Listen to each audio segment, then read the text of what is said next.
Welcome to part 2 of the GKS series, where in this video we discuss the requirements for your admission and how you can actually apply for the GKS scholarship. Let us begin.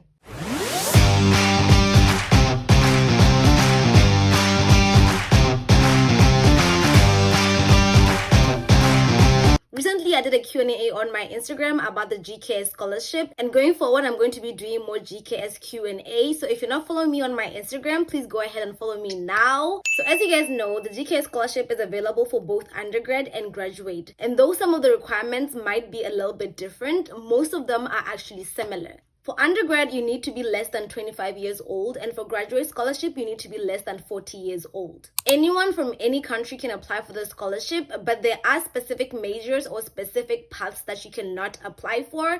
For example, if you're going to be applying through university track, there are specific countries listed out that can apply through university track. And also, if you're going to apply for embassy tracks, there are specific countries that are specified that can only apply through embassy track. So to be very certain whether you can apply for a specific track, please make sure to check the guidelines that come out every single year. Another requirement is that you need to be in good health. This scholarship requires that you submit a medical examination form. So you're going to have to do a medical checkup to actually prove that you are in good health. The next requirement that you're going to need to have is your certificate of graduation. This is a very important requirement, and recently GKS scholarship has started requesting that people have their certificates at the time of applying.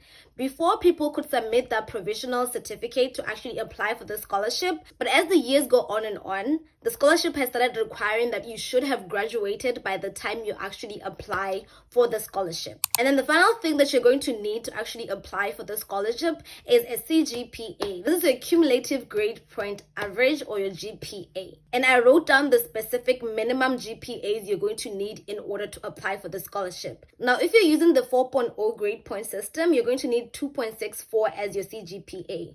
If you're using the 4.3 GPA scale, you're going to need 2.80 to apply for the scholarship.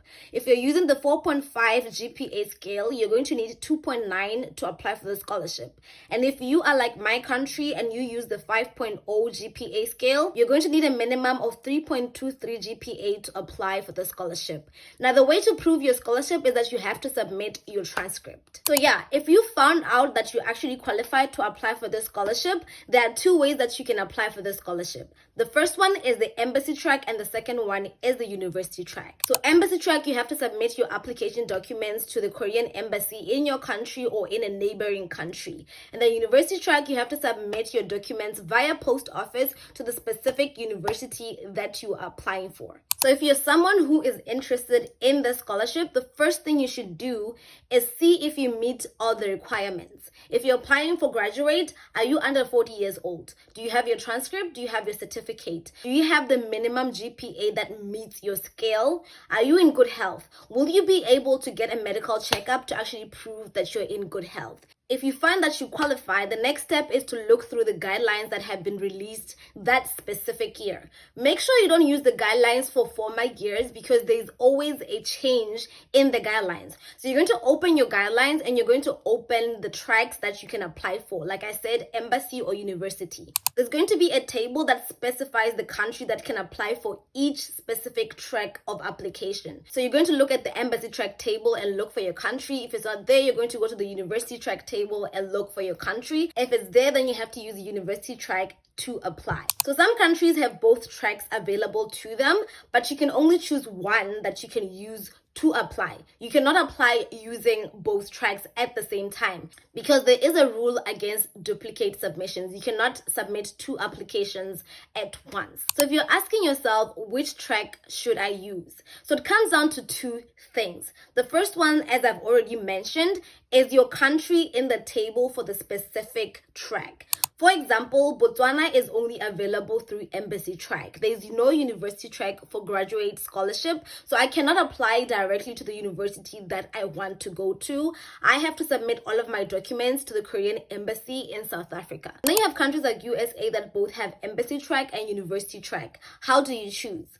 My advice from what I have actually seen throughout the years is that the best option for you to go through is actually embassy track. What I've seen from recent years, I would advise you to go through embassy track. Different universities have different deadlines for when you should submit their application. And some universities have their deadlines in May or April, so it gives you a lot of time to actually apply for them. Whereas in Embassy Track, the deadline is mostly end of March. So you have to submit your documents by end of March. Another reason why I think that you should apply for Embassy Track is that when you're applying through Embassy Track, you apply for 3 different universities. Unlike University Track, you can only apply for one specific university and submit your documents to that one university. If you're applying through Embassy Track, you choose 3 universities and you prepare 3 sets of documents for each university. And oh yeah, my phone got turned off as I was speaking. As I was saying, for Embassy Track, you choose 3 universities and you submit 3 sets of documents for each university. So it gives you a bit of leeway on how many universities you can get accepted to.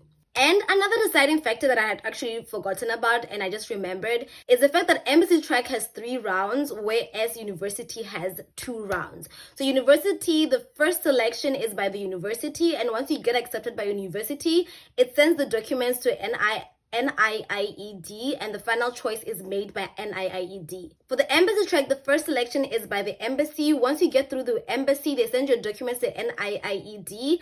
When you get accepted by NIED, they send your documents to the 3 universities, and the 3 universities hold interviews or might not hold interviews, and then they choose which people they're accepting. If you are prepared for the many interviews and the many steps that is in the Embassy Track, you can choose to apply through Embassy Track. So yeah, guys, that is it for this video. I believe I have covered the requirements for the GKS scholarship and what you need to possess to actually be accepted for the scholarship. And I've also talked about the ways that you can apply for the scholarship. So in the next video, I am going to be tackling what everyone has been asking me to tackle, which is the personal statement. I will be reading out my personal statement in the next video, and then in the video after that, I am going to be talking about the personal statement in more detail. So I'll see you guys in the next video. Bye!